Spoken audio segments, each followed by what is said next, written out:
السلام عليكم ورحمه الله وبركاته. ازيكم عاملين ايه؟ يا رب تكونوا بخير. جايه النهارده اتكلم معاكم في حاجه مهمه جدا بتسال عنها كتير جدا، سواء على انستا او في صراحه او في جروب الفيس او الاكونت بتاعي على الفيس، في اي مكان بتسال عن النقطه دي بالذات. فانا النهارده جايه اوضحها لكم كلكم. بس قبل ما نعمل اي حاجه ما ننساش ندعي لاخواتنا في غزه ان ربنا ينصرهم ان شاء الله. وزي ما اتعودنا كل مره ما تنساش تعمل لايك شير سبسكرايب وكمان هتفعل زر الجرس عشان يوصلك كل جديد، وما تنساش تعمل شير لاصحابك علشان يوصل لاكبر عدد، لان انتوا ما بتعملوش اي شيرات خالص. وما تنساش برضو كالمعتاد تكتب الدعوه بتاعتك تحت. يلا نبدا ونشوف احنا هنتكلم عن ايه النهارده.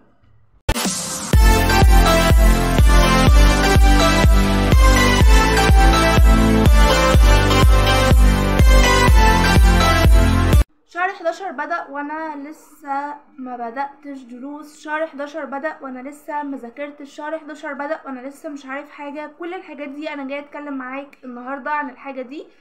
اول حاجة، في ناس كتيرة جدا لسه بتبدأ لأول مرة أصلا من أول السنة. يعني ايه؟ يعني في ناس بتبدأ من شهر 7 وشهر 8 وشهر 9، بس من أول شهر 7 لحد آخر 10 كل ده بتبقى تجربة ليك. انت بتجرب مدرسين، بتختار هتقدر تكمل مع مين او المدرس مين اللي شرحه مناسب ليك.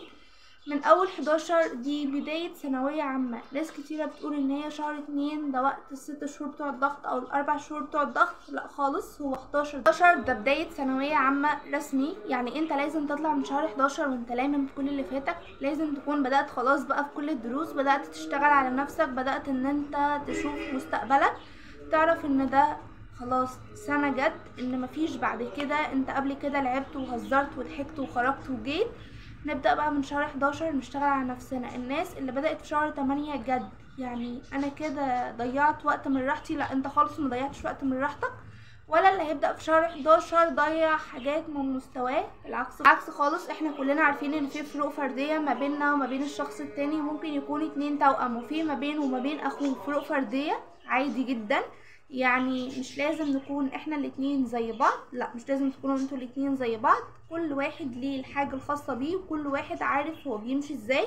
فانت سواء بدأت 11 12 1 2 3 اي شهر، بس المهم ان انت تشتغل على نفسك وتقدر تبدأ عشان تقدر تاخد خطوة معينة. فالفكرة نفسها ان انت تبدأ، مش انت بدأت امتى. يعني انت اشتغل على نفسك وايا كان اللي هتعمله ربنا هيرضيك. العبرة مش ان انت بدأت من شهر 6 ولا ان انت بدأت من شهر 3. العبرة بايه الكمية اللي انت استفدتها او ايه الحاجة المعينة اللي انت اخدتها. انا واحد حليت كتاب واحد بس استفدت بكل نقطة موجودة معايا في الكتاب. انا واحدة تانية حليت 5 كتب نفس القدر او نفس المحتوى او نفس الاستفادة. طب ما هي حاجة واحدة. ولا الناس اللي بدأت من شهر 8 خلاص فصلت ولا طاقتها خلصت. لا، انت قد اللي جاي زي ما انت كنت قد اللي فات. كل خطوة احنا ماشيينها في حياتنا ربنا ما بيحطهاش في طريقنا غير لو احنا قدها.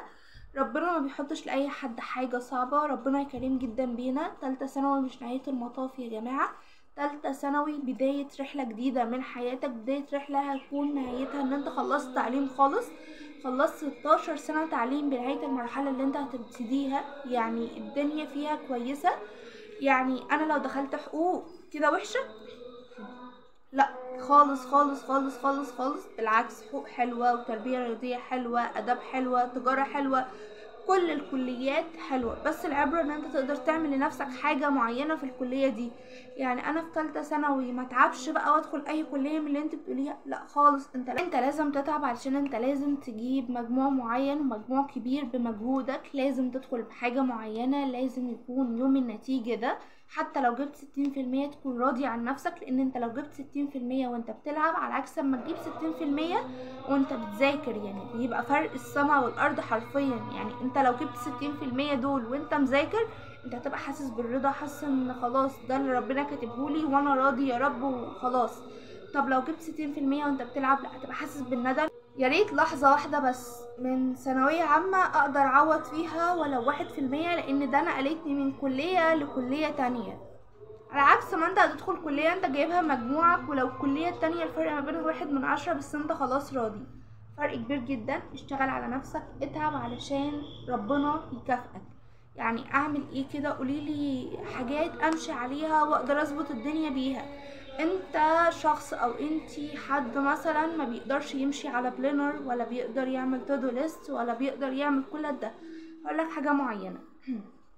خلاص انت هتبدأ اليوم بتاعك، هتصحى من النوم مثلا ولنفترض قبل الفجر، وده اكتر وقت انا بفضله بصراحة، لان وقت الفجر ده بيبقى وقت حلو جدا، فيه كمية بركة فظيعة. حتى لو هتصحى ساعة واحدة وهتنام تاني مفيش مشكلة، هتصحى بس قبل ما تنام بالليل هتكون عامل ورقة صغيرة خالص كده ان انت اول مادة هتمسكها مثلا ولنفترض الرياضة الصبح. حط الورقة بتاعتك دي جنب السرير بتاعك، يعني خلاص حطها كده والدنيا هتظبط معايا. انت هتصحى تبدأ بالمادة دي.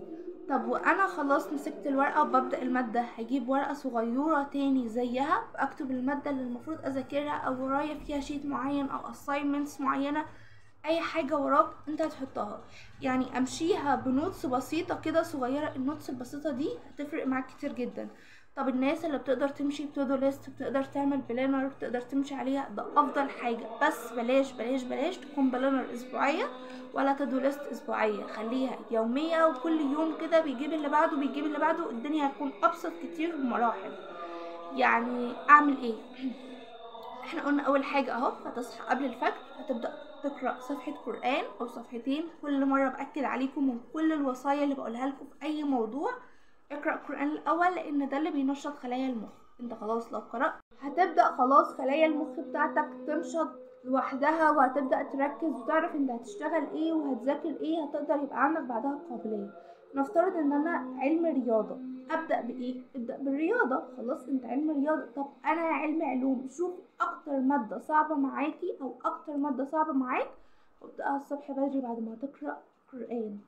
طب والادبي نفس الحوار بالظبط، يعني ابدا بالماده الصعبه، ابدا بالماده الصعبه. طب ما انا كده هتقفل، لا، الماده الصعبه بتحتاج تركيز شويه، تبقى لسه صاحي، بيبقى لسه عندك قابليه. طب بعد الماده الصعبه دي خد ماده لذيذه وسهله، ولنفترض مثلا انجليش او فرنش او اي حاجه سهله بالنسبه لك، خد منها حاجه بسيطه او حاجه صغيره تعمل لك ريفريش كده وتبدأ تكمل تاني. طب انا لو بفصل بسرعة بقى وما عنديش طاقة وبنسى والدنيا ضايعة معايا خالص، لو انتوا عايزين الحل ده عرفوني عليه وانا هقول لكم تعملوا ايه في حل النسيان، وحل ان انتوا تقدروا تتذكروا حاجات كتير، وتقدروا تنظموا وقتكم ازاي، ولو انت مثلا معاك حاجة معينة تعمل فيها ايه، كل ده. بس الفيديو ده مش موضوع، انا دلوقتي بتكلم عن شهر 11 بصفة عامة.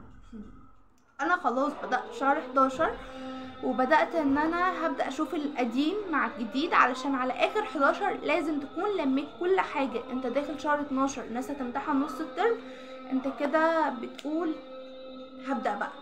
هبدأ ايه يعني؟ هبدأ لسه منهج؟ لا، هبدأ خلاص ان انت هتؤهل لمنهج الترم التاني. انت كل مدرس، في مدرسين بيخلصوا بدري، في مدرسين بيشتغلوا في حاجات اخر المنهج، في مدرسين بيقولك لا انا همشيها ترمين، همشي كأنك سنة دراسية عشان ما اضغطكاش، على حسب كل مدرس وعلى حسب الطريقة اللي هيمشي بيها. بس ايا كانت الطريقة اللي هيمشي بيها خليك ورا مصلحة نفسك، شوف مصلحة نفسك فين وامشي وراها. انت مش ولا صاحبك التالت زيكم ولا كلكم زي بعض، كل واحد مختلف عن التاني شوية. فعلشان كده بقولك ركز ركز ركز ركز ركز جدا. انت عارف مصلحتك ولا انا هعرف مصلحتك؟ يعني كل اللي انا بقوله ده انا مش عارفه مصلحتك، انا بأهلك نفسيا، بأهلك ان انت تعمل ايه، بمدك بمعلومات، بقولك حاجات معينة. كل ده اللي انا بعمله، لكن انا مش هذاكر مكانك، ولا انا هدخل اللجنة مكانك، ولا انا همتحن بدالك، ولا كل ده. عشان كده تركز معايا عشان تقدر تستفاد بأكبر قدر، تقدر تطبقه على نفسك. يبقى كده اول حاجة انا قلتها ان انت تصحى بدري، بعد كده تقرأ قرآن، وبعد كده تعمل النوتس بتاعتك دي. ممكن تعملها الصبح، ممكن تعملها بالليل، مفيش مشكلة. لو انت بتحب البلانر، بتحب تودو ليست، تعمل بلانر او تودو ليست. طب خامس حاجة تبدأ بمادة صعبة، علشان هي خلايا مخك لسه متفتحة لسه فايق، هتقدر تركز فيها. طب نيجي لسادس حاجة، قلنا ان انت تعمل ريفريش بمادة بسيطة ولذيذة كده تقدر ان انت تشتغل على نفسك بيها. ويفضل يفضل يفضل تاخد برضو صفحة من القرآن، وبعد كده تبدأ المادة لذيذة وصفحة من القرآن. اللي مع ربنا دايما يا جماعة ما بيخسرش خالص. طب نيجي لسابع حاجة، اعمل ملخصات واشكال هندسية كتير، علشان الحاجات دي هتبدأ تخليك تكون فايق اصلا وعارف تعمل ايه. يعني الملخصات والمخططات وحاجات بسيطة والوان وحاجات من دي، لا، كل ده هيفرق معاك جدا جدا جدا في الخطط بتاعتك. يبقى احنا كده وصلنا لتامن حاجة. طب نيجي لتاسع حاجة. اعمل بقى حاجات، يعني مثلا انا معايا في اهمية، ولنفترض معايا 6 نقط، معايا 3 بحرف النون، 2 بحرف الباء، 1 بحرف الالف. اعمل كده 2 نون 3 باء 1 الف. الملخصات او الحروف القصيرة او النوتس البسيطة، كل ده بيركز معاك المعلومة جدا. يجي بقى العاشر حاجة وهي اخر حاجة خالص. حاول دايما ان انت تثبت المعلومة بتاعتك بالحل. يعني ايه؟ يعني انا محفظش كتير ولا اكتب، لا، انت اكتب، والكتابة حلوة جدا ولازم اصلا تكتب كتير. يعني احنا لو هنضيف حاجة او هنضيف حاجة مهمة لازم تعملها، هي ان انت تكتب. طب وايه كمان؟ حل بقى، حل كتير على قد ما تقدر. يعني انا حليت مثلا الجزئية، حفظت او ذاكرت الجزئية دي، حل عليها. حفظت او ذاكرت، حل عليها. ولنفترض هكذا، تلاقي ان المعلومة ثبتت اكتر. هتلاقي ان انت خلاص ربطت السؤال بالاجابة بالشكل الفلاني، هتقدر تحل بعد كده اي حاجة بدون ما اي حاجة تقف عليك. دول كده كان اهم حاجة في فيديو النهاردة، ان انت ازاي تقدر تشتغل على شهر 11، ازاي تقدر تطلع منه باكبر فايدة. وياريت تطلع بالفايدة كلها. انت الكسبان مش انت الخسران، انت اللي هتكسب كل حاجة في الاخر. يلا انزل بسرعة اكتب دعوتك تحت في الكومنتات عشان اخلي حد من الحرم المكي يدعيلكم باذن الله. متنساش اللايك عشان انتوا دايما بتنسوه اصلا. اشوفكم على خير في فيديو جديد ان شاء الله. اقول قولي هذا واستغفر الله لي ولكم، والسلام عليكم ورحمة الله وبركاته.